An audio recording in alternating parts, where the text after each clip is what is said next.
everyone. Welcome back to the KLT Fit Cast, the podcast where Josh and Kate Adams ask and answer the hard questions and also give you real life tools that you can take away as soon as you are finished watching or listening. Do you want to start again? No, why would we start again? It's awesome when you butcher the beginning because I suck at it. Amazing. What episode is this? 32. 32. Amazing. If you've been around since episode 1, thank you. If you're new here, my name is Kate. This is my husband, Josh. We own and operate a private fitness studio in Peterborough, Ontario. This space and our entire brand is built off of my own weight loss journey, losing 150 pounds through sustainable lifestyle changes.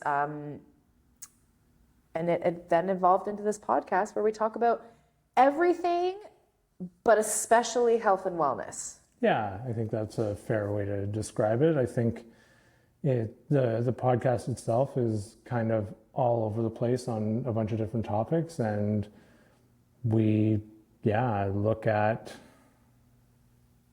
the intersection between making lifestyle changes, the impact that will have on you as a person, your mental health, your overall wellness, and also really get into how awfully hard it is to do.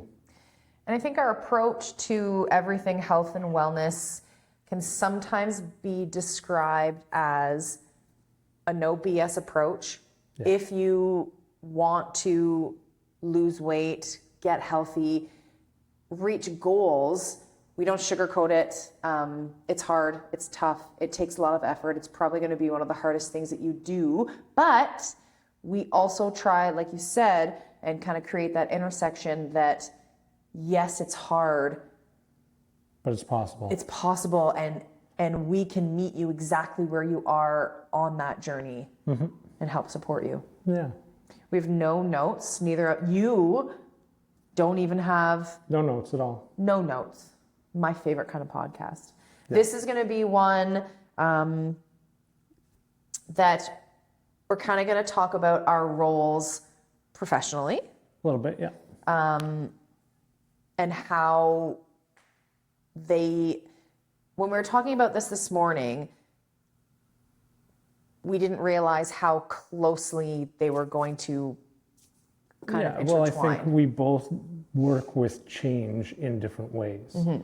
And that sort of change in different ways is like, there are a lot of transferables, like a lot of things are similar. Whether you're struggling with your mental health and mental illness, or you're struggling with your physical health, your physical body, pain, or weight.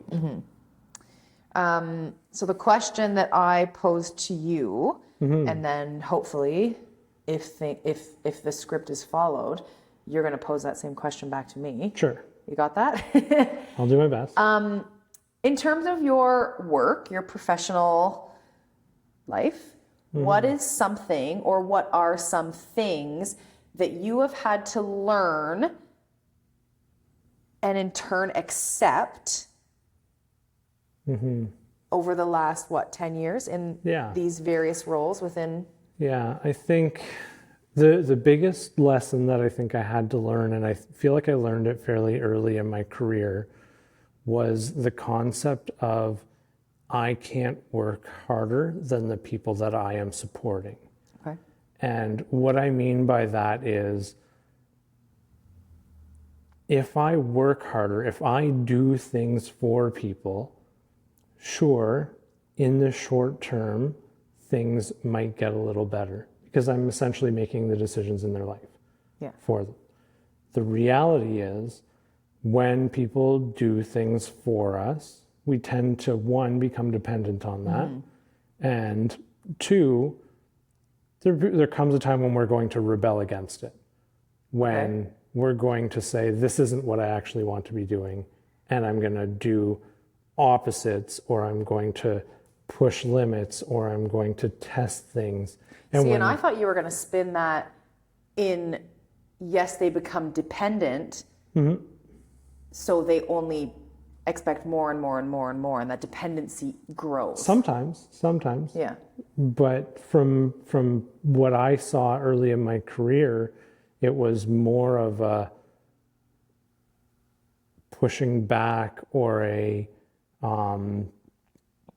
learned helplessness or learned inability to Some be able blame? to do some things. And then if things went wrong or there was a failure, it took all of the onus off of the individual, put all of it on me.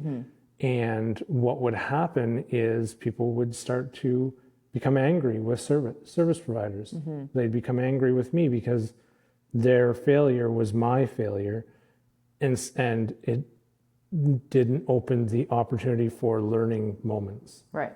Like there was no give and take, and there can't be if I'm doing everything for someone. And the effort too, right? The effort isn't there on the person who is requiring change or looking for change. Yeah, seeking change. Like that in any helping role, something that is required is the person seeking support for change.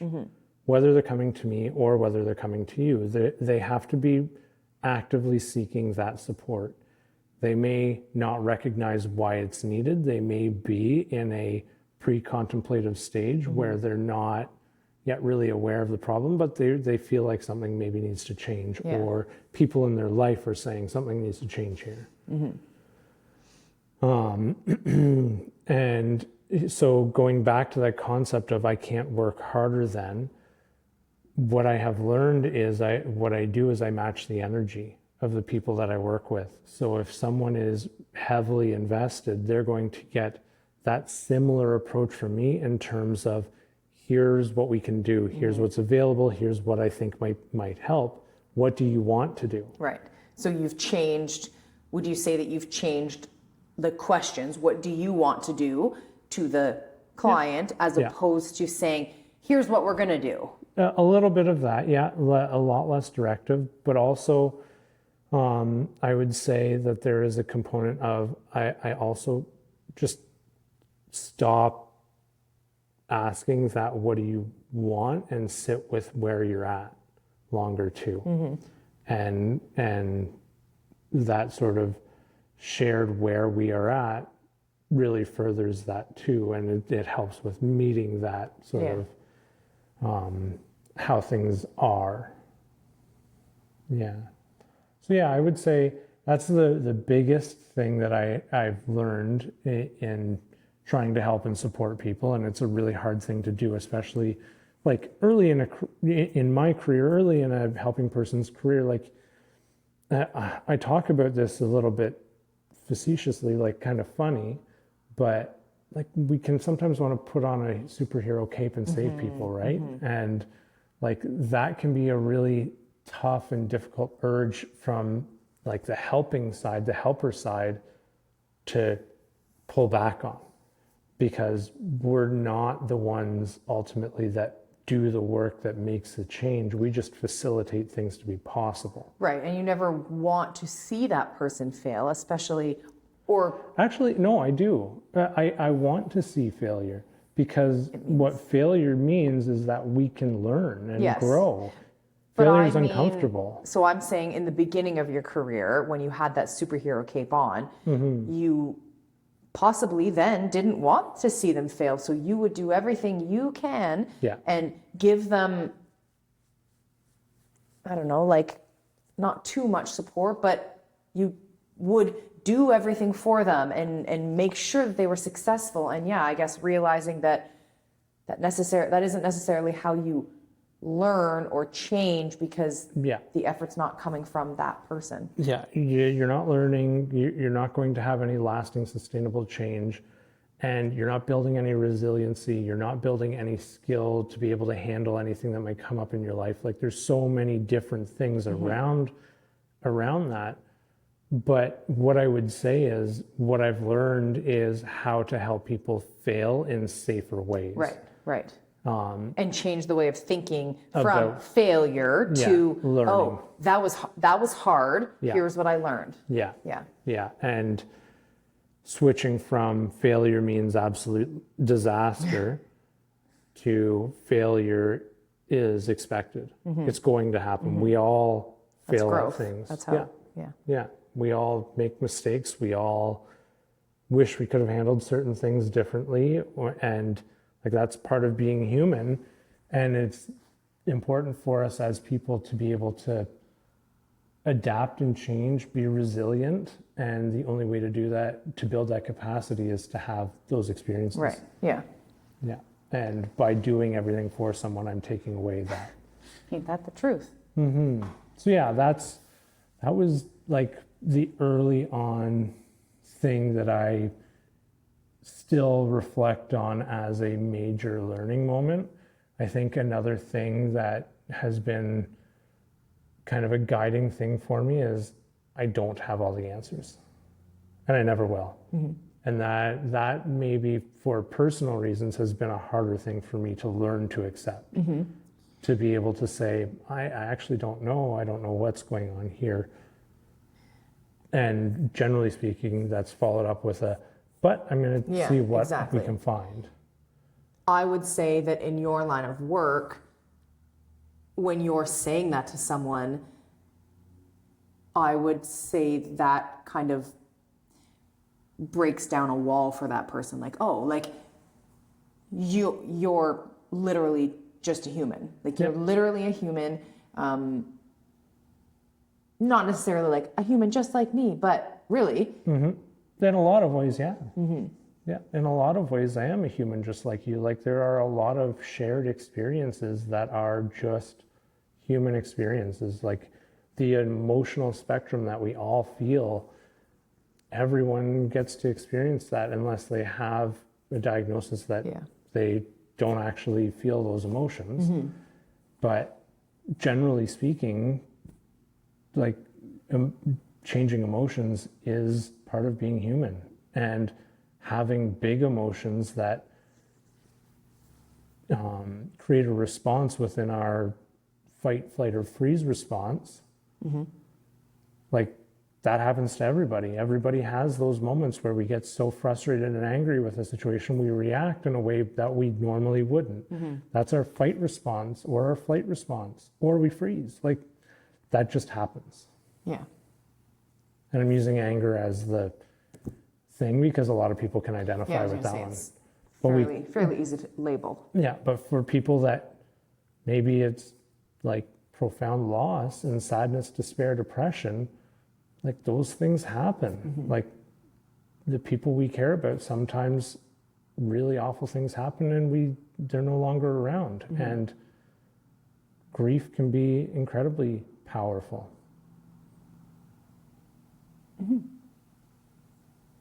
Yeah. I'm supposed to ask you this question? Yeah, come on. So what have you learned? I thought about this one a lot on my run this morning. I feel like what comes to mind first is boundaries.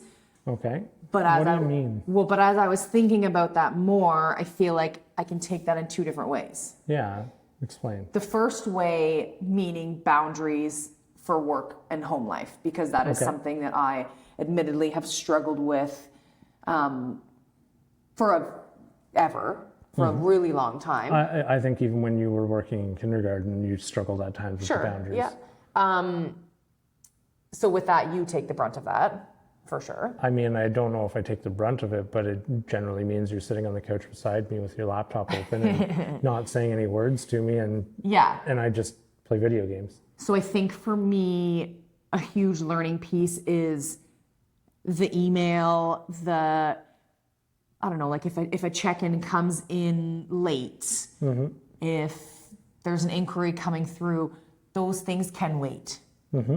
There's nothing wrong with having a 24, 48-hour turnaround time. No, there's nothing wrong with that. I wonder, how much do you feel like you separate the gym and home? Your workplace and home. How much is there separation between the two? There's not really. for sure. What is that doing to you or for you? My brain never turns off from the gym, be it the clients, the programming, the back end of things. I even think it goes so far as to, like, I'm watching, if I'm scrolling my phone, I'm still thinking about work, because a lot of the things that I'm seeing are like, oh my gosh, so-and-so's out. No, but okay, that. But I was going to say, oh, so-and-so is out, I don't know, out of town this weekend. Like, I'm still very like thinking about work, because my phone is also like full of the community. But yes, the extension of that is every time I scroll my phone, I'm seeing like fitness things, and I'm like, my work hat is on, like, oh my gosh, we got to try that. Yeah. We have to try that. Makes sense. And the other kind of way to spin that is boundaries with the clients who I work with, and learning how to meet them and what that boundary is going to look like, because each person has it's different for every person. So when I say that we have a bit of a no BS approach, that only works on some people. Some people really, really require that you got to tell me like it, you have to tell it like it is. I want to hear it. I want you to push me. I want that. The very next person requires a way more soft approach to it. Even that person who requires that no BS approach has times where they require a softer touch, for sure. And I think like the better way that I could think about this in terms of my own reference point would be, it sounds like you're coaching a team. Yeah. Because a good team coach has to approach each player in a different way. Yes. And some players, to get the best out of them, you have to be really hard on them. Some players, you have to be very soft. Yeah. And I think that's taken a lot of time to recognize and see, okay, how do I fall into that? Okay, if I'm coaching the team, how do I approach each person? And then there's the element of the in-person people and the virtual people, right? Like that also looks different. Is there one or the other that you feel you're better at, whether it's giving the tough love, hard kick, or the gentle, soft, kind? In person, it's easier and better to give the hard touch, the push. Virtual, because it kind of encompasses so much more. There's extra layers to that. Like the virtual clients are working on all aspects of a quote unquote transformation. So there's the nutritional guidelines. Yes, there's a strength training. There's the cardio. There's the water. There's all of those goals. Yeah. How do you figure out who needs what? Honestly, just by talking to them, even virtual, in person, all of it. You just have to take the time to get to know them. Take the time. Start soft for sure. Yeah, it's always a good idea to have that warm, inviting. Every time I'm doing a check-in with someone virtually, I'm asking the same or very similar questions, and based on the replies that the clients give, I can kind of debunk and figure out, okay, here's the approach. Something happened this week and this person needs to give themselves some grace. Okay. Or is that same, what I might call like a same little thing that is just constantly like kind of getting in the way.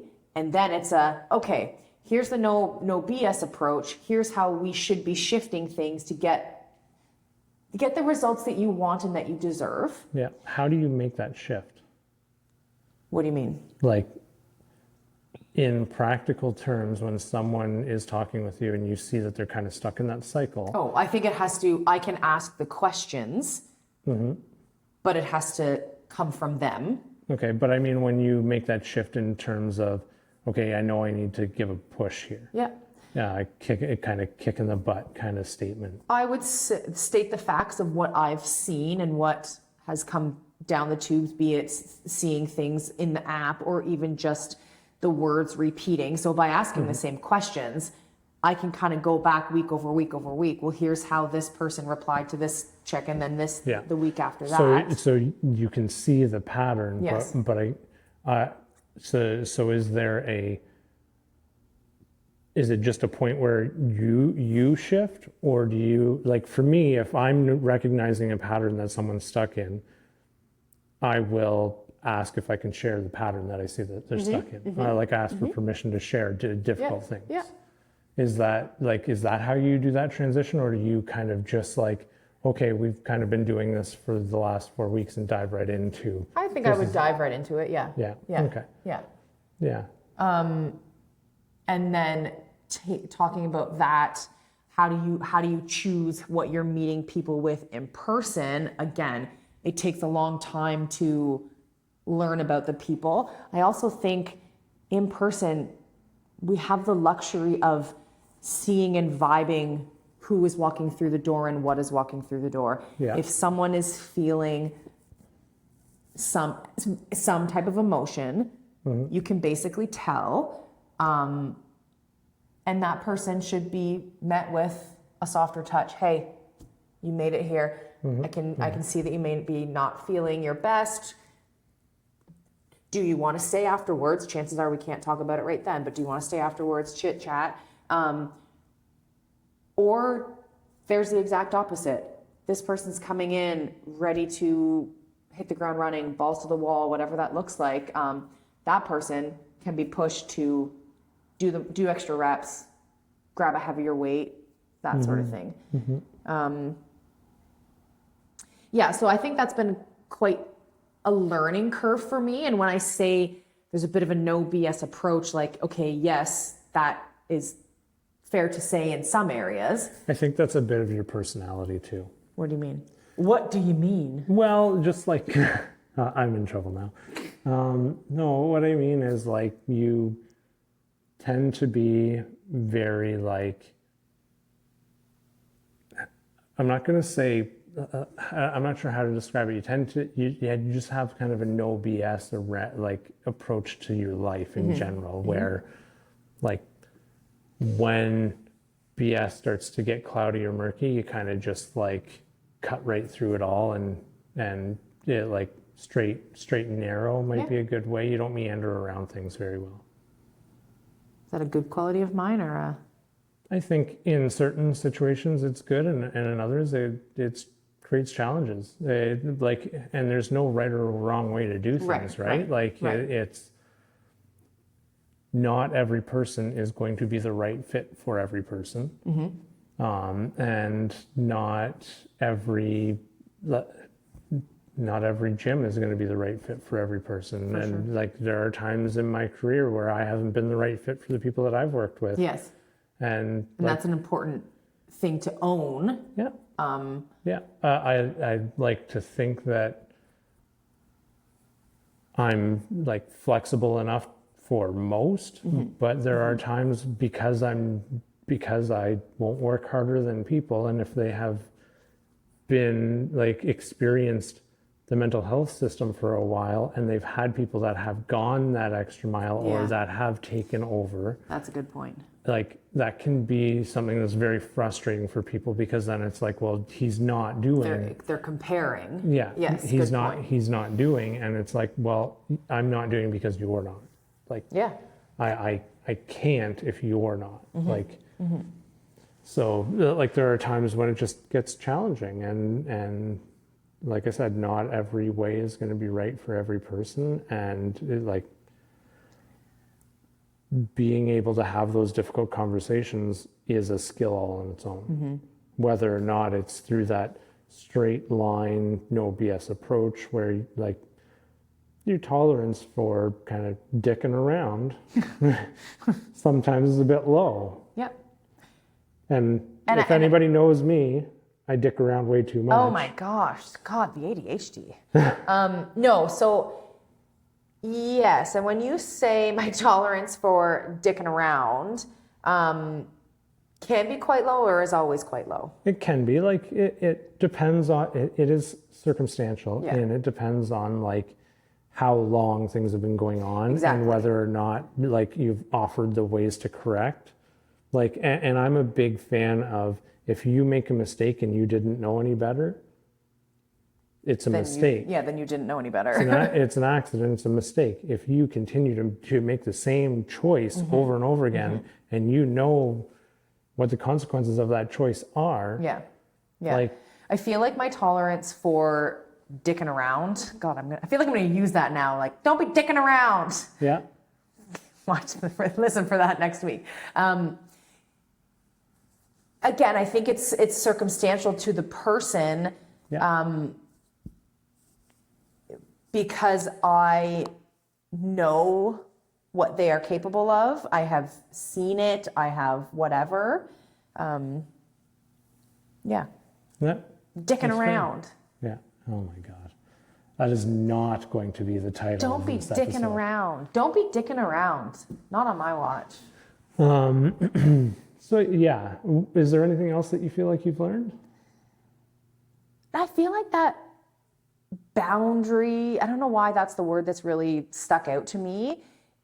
It's the big umbrella, and the other things like the work-life balance, all of that, like just setting those safe boundaries, like the boundaries is the big umbrella piece for me. Yeah, and I feel like that's never really been something that I've struggled with in terms of the work that I do. Like my work, I would say like I try very hard to keep a very healthy work-life balance. Yeah. I don't take work home with me Yeah, very that's often. something that, so And it's different. We're comparing two Yes, very different things yes. in terms of like, if you're not doing what you're doing, you're not making money, and I have like paid sick time and time off, and right.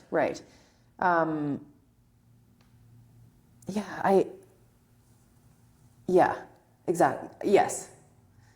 like I the agree. harder you work, the bigger the gain you have.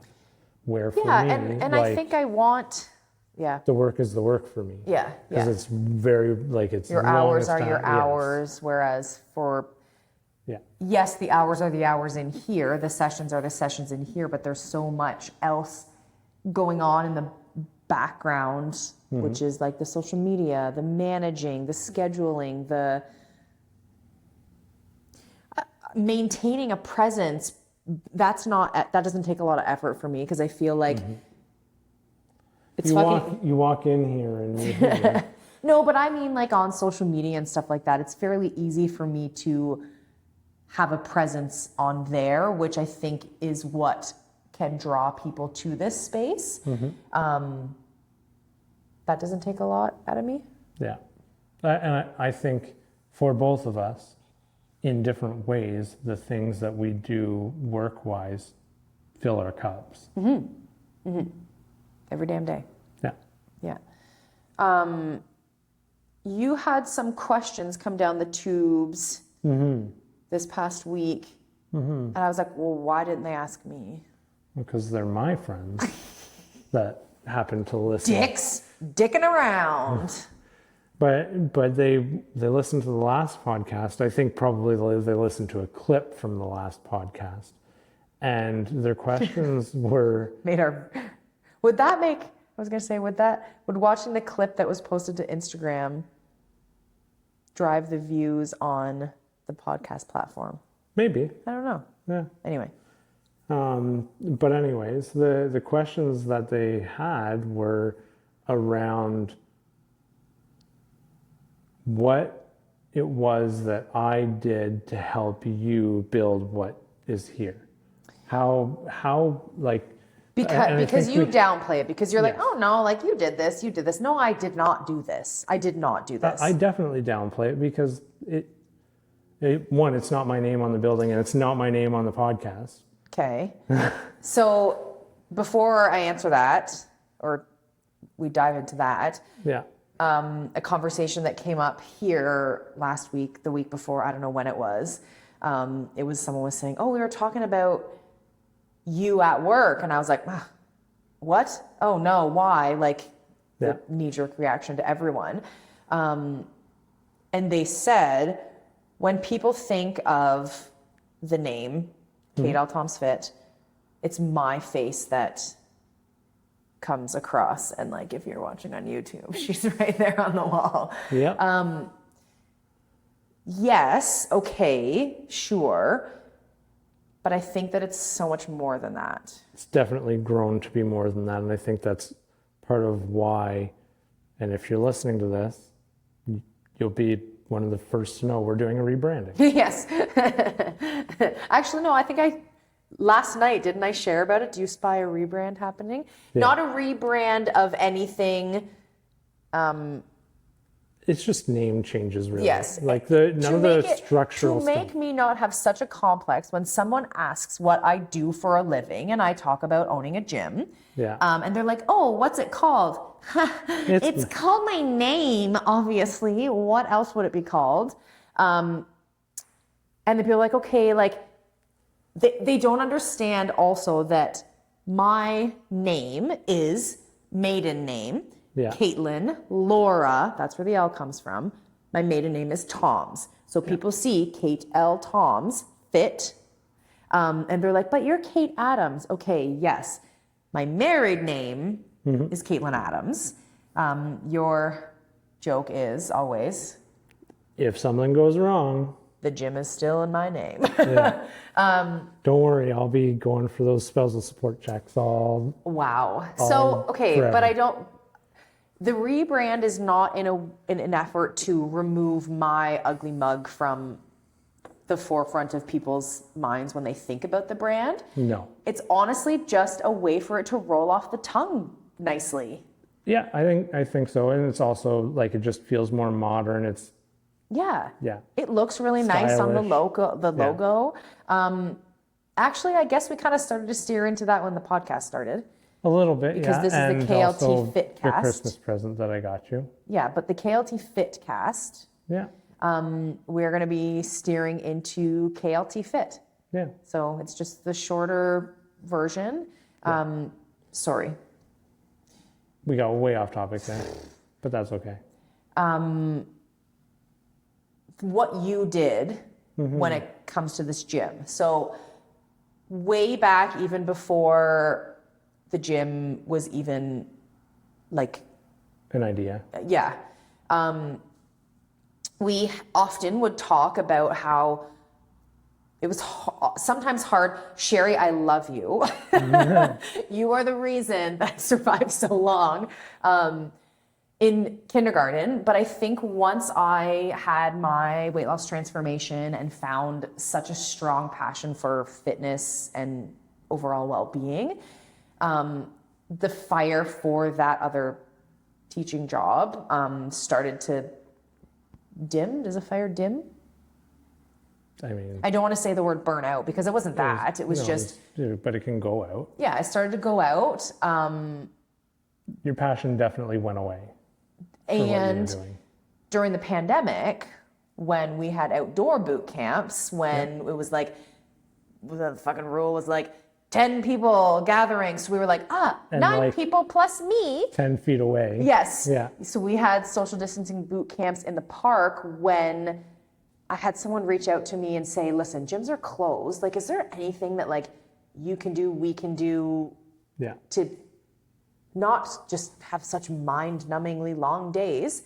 I think that was maybe the first time when we and you were like, hey, like, you've got something here. Yeah, I agree. You've put this out there. People are coming. Even with a cap of 9 people plus me in a park. Yeah, that was full very Yeah. quickly. Yeah.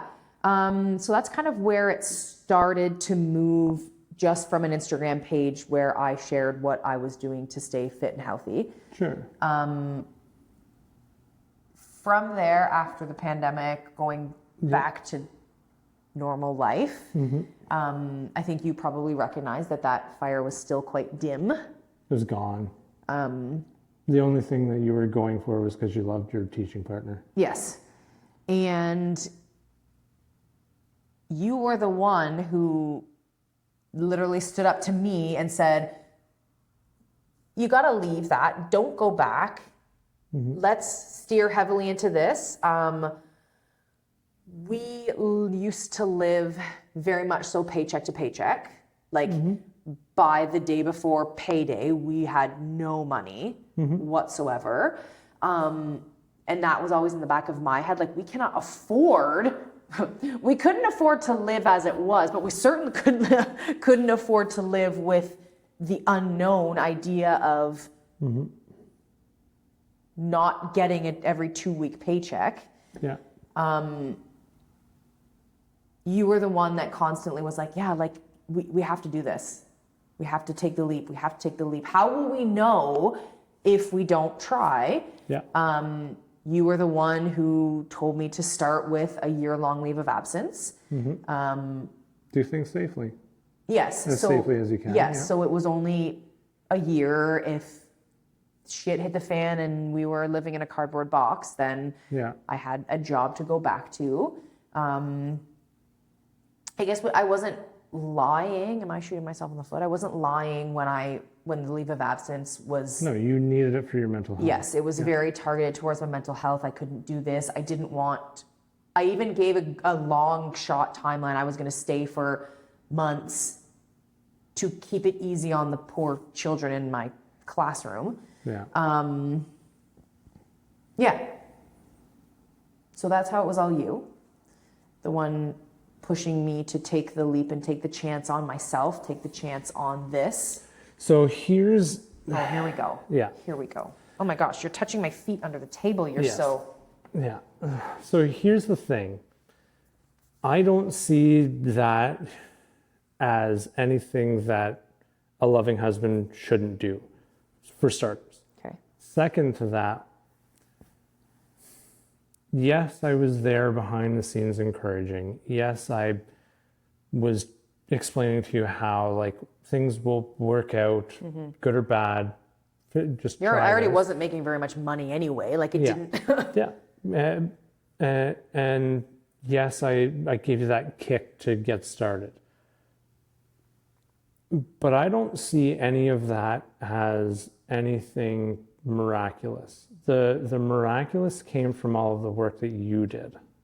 That's where like it all comes from for me and why I downplay it so much. It's not like I just don't see that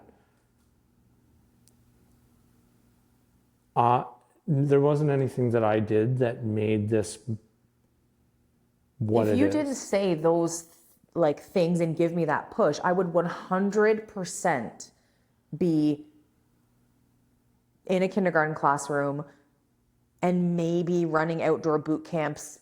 Maybe this would be the first weekend of it. 100%. Like maybe 100%. At no point would I have ever been able to take that chance on myself without you pushing, like 100%. I will say the other layer to that, and I guess it was kind of a surprise layer, because when I finally was like, all right, fuck it, not going back after Christmas break.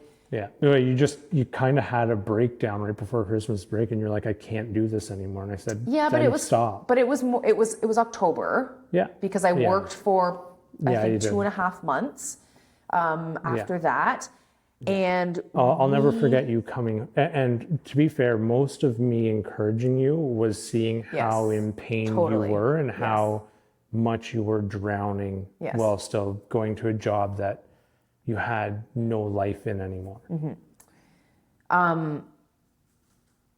The extension to that is I had, built a following of people who were inspired by my journey and were trying their own hand at health and wellness, which meant the day that I put out there that I was going to be offering fitness classes, no personal training off the hop. It was fitness classes outside of people's normal work hours. Yeah. Like there was going to be an early morning and there was going to be an evening. I feel like it might have started with like a Monday, Wednesday, Friday morning and a Tuesday, Thursday evening. That was it.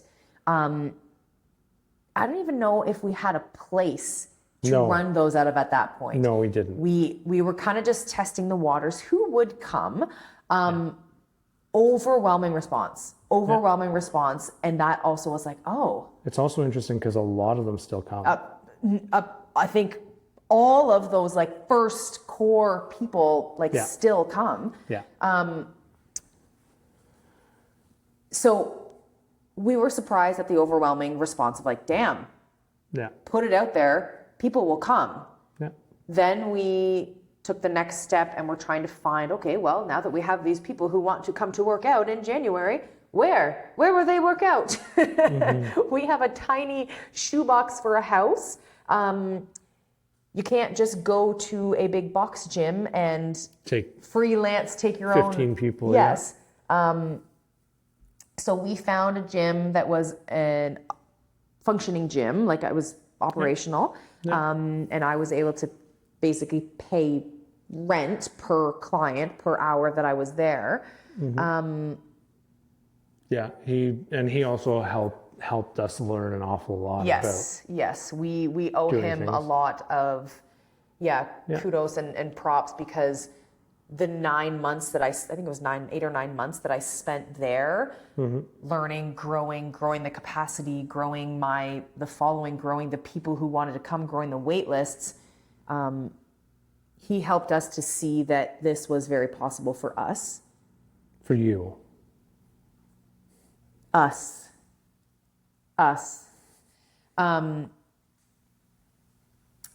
Yeah. And then we have to shout out Wade and Sandra, Absolutely. because when I feel like we were over there for dinner and we were like, I think we could open a gym. I think we could do it. Yeah.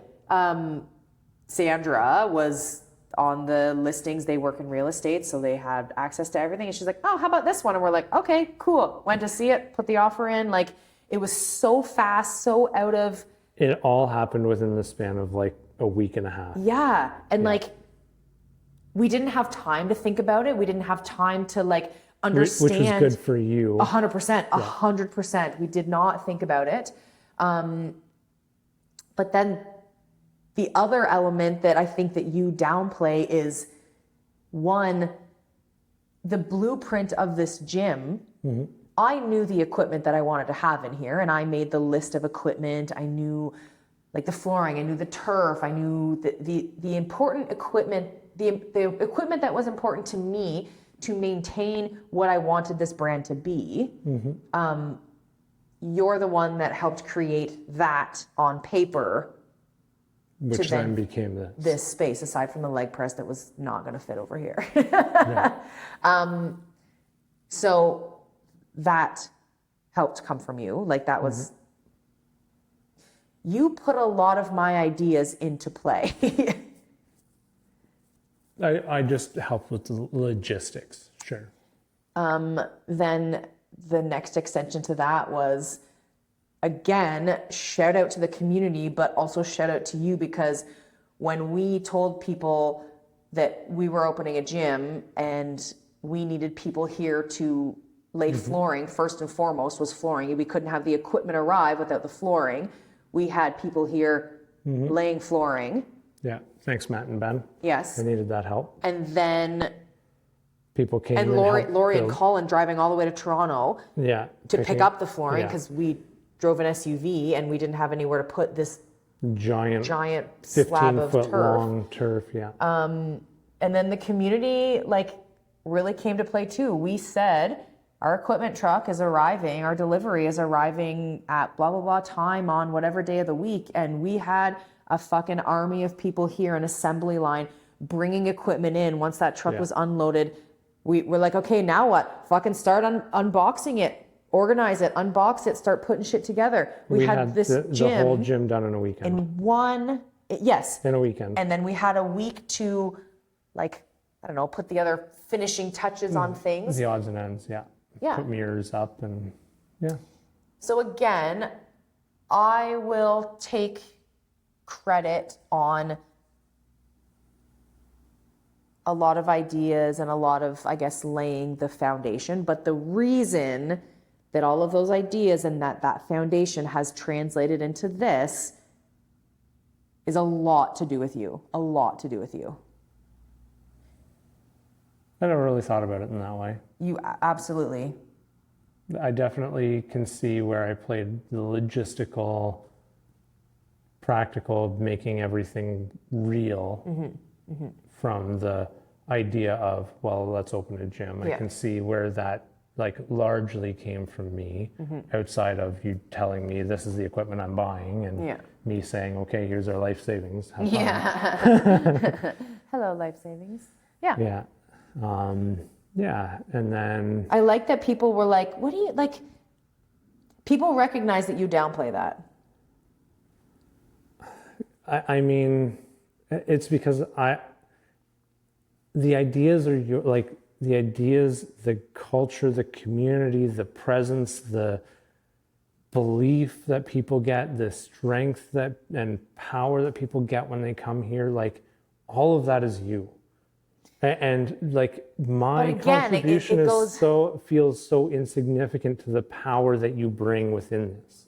No, I think that yours is very significant. And I would go as far as to say that, yes, I can create the space and the culture, help like kickstart that culture, but it's the people who walk through that door every friggin' day who actually create the community.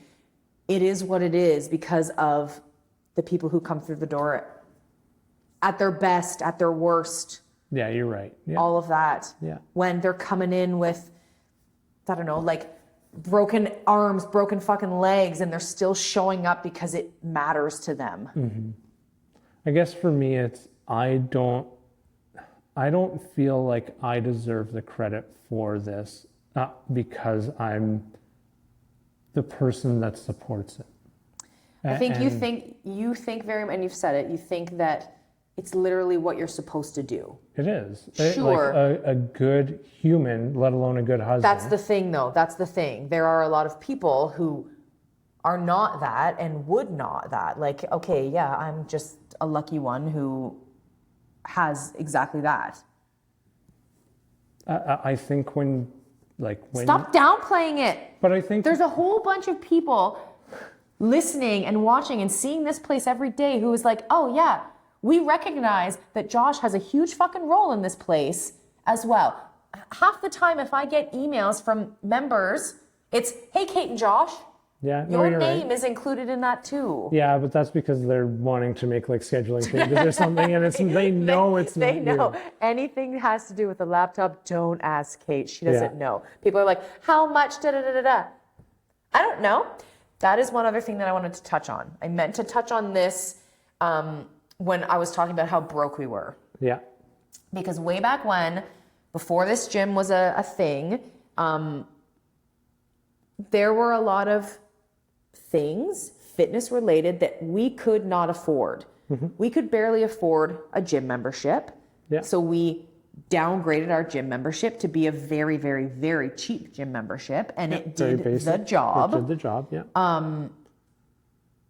And along with that, and I don't know, like knowing where we came from and having struggled financially for years and years and years, that is also at the core of our business model. Yep. In keeping fitness financially realistic for all. Yeah. And keeping our costs, our pricing very low. Substantially lower. I've had a lot of new inquiries and visits come through the gym this past week. And obviously, how much is of course always a question that is asked. And when I tell people that a drop-in boot camp is $16, they're like, what? Yeah, fitness should be fucking affordable. It shouldn't completely break your bank. I completely agree. Yeah. And that also gets me thinking about how there have been people who say it in a joking way, but that like in a positive joking way, they're like, Kate, you literally take every minute within an hour and fill it. Yeah. Absolutely. I want you to get the most bang for your buck and keep it realistic. Keep the costs down for people. Yeah. And I will use every single hour. I will never start late I will never, I will never let you go home early. Well, I might want the second half. Go home early, yeah, especially yeah, after yeah. the workout you put me through today. But I think if people are, if you're paying for a service, like, yeah, I agree. And I think like that has been something that's been at the forefront of every discussion. And anytime we've ever had to raise our prices, it's been like seriously heavy debate on like, why are we doing this? and then we increase it by 25 cents, like, or less. Our last increase was I think it was 10 cents. Yeah. 10 cents a session, which the reasoning for that was we incorporated a new booking platform and needed to come up with a few $100s a month to cover that. Like we're not, we're not living paycheck to paycheck anymore, but we're also not making huge piles of money because that's not what we're here for. Exactly. We're not in this to make the most money so that we don't have to work here. Yeah. We will always be faces that are in this gym coaching whatever. That's always going to be a part of this, a part of us.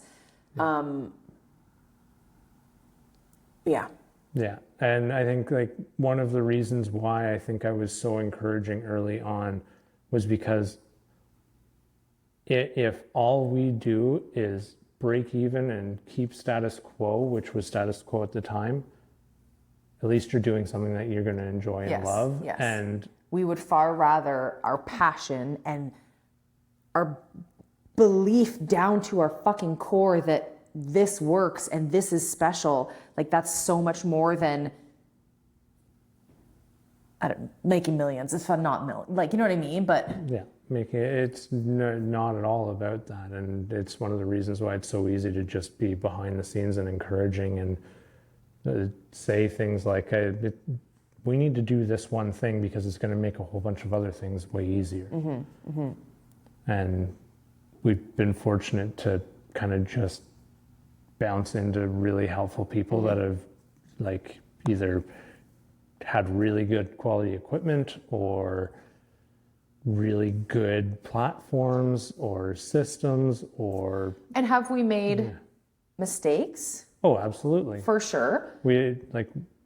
I also think there have been times, and there have been times where like we use a platform, but we really only use it at the surface. Yeah.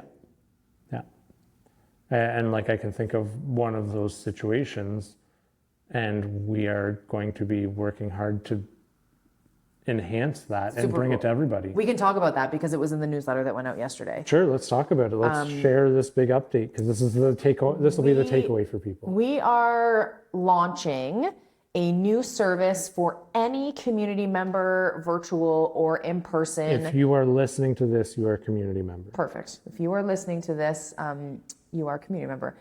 And it's going to be one of like our new rebrand things. It is going to be called the KLT Fit Collective. Mic drop.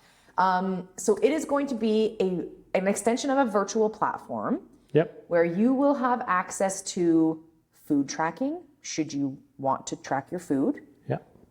Workouts for you to do at home on your own time, be it at another gym, at home, whatever. Yep.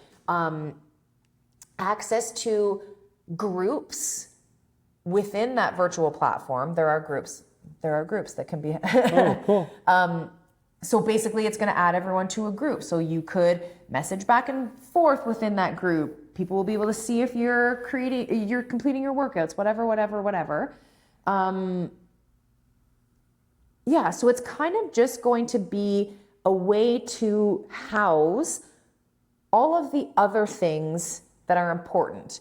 Yeah. And it's going to be run through our virtual platform. There's going to be a couple of different options for like timeline. You could do like 6 months, you could do a year, you could do more than that, whatever. And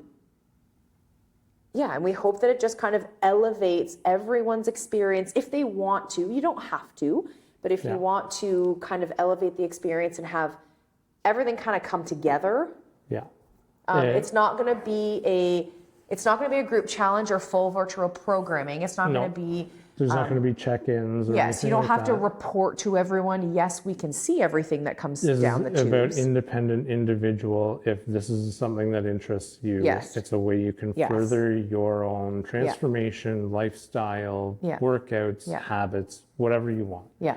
We're also hoping to be able to tie all of our coaches into that app as well. And it's going to be an add-on that we can provide to all of our one-on-one clients. Yes, Yeah. yes. So the coach that you work directly with within our studio is going to be behind the scenes on your app as well. Yeah. It is a coming soon. Yes. We have not officially launched this yet. Yes. It is. But I will say I got some messages overnight about it. Ooh, this sounds so cool, the KLT Fit Collective. Yeah. So launching soon. I think we are hoping for a July. That's what I'm aiming for. I'm not promising July because I have There's a lot of work. There's a lot of work to be done. I have to do some training around the actual program to be able to put it all into the platform and build things out properly. And that just it requires time for me to be able to do that because that's. But a cool way to kind of elevate any of the services. If you're someone who has done virtual programming and then that virtual program ends, it doesn't have to end. It can turn into an independent thing, even still within the app that you've come to love and that you've come to use. Yeah. Or if you're someone who is strictly in person, but looking for the way to tie the other things all together, it's a perfect way to do that. Yeah. Yeah. So we're super excited about that. Stay tuned. It's coming down the tubes. Yeah. Yeah. Anything else you want to talk about? No, I don't. This is what the podcast in my brain is exactly about. It came across as an idea when we were on a road trip and we were just talking about gym stuff, and I think it was me. I was like, we should have just had a fucking recording. Yeah, people would probably love to hear us talk about this shit. Yeah, so that's exactly what this episode was about. Yeah. Upcoming episodes, we're going to talk specifically about menopause, perimenopause. You can be here or you don't have to be here. I'll be here. Like, I have the background to be able to talk about this I was stuff. kidding. I was kidding. And then we're going to throw in we're gonna do some episodes on like the science and the stuff. So they're going to be really boring episodes. You might not want to listen to the next few. But if you're looking for like Facts yes. and and experiences and whatnot, then yeah. And I think I am excited to get another guest in here. Yes. And We're coming for you. We are coming for you like next week. And it's not very often she says no to me. So she'll break down eventually. love you. You'll wear her down. Okay. Thanks for watching. Thanks for listening. We're onward to episode 33. Yeah. Cool. Like, subscribe, 5-star reviews, feedback, all of it. We'll see you next time.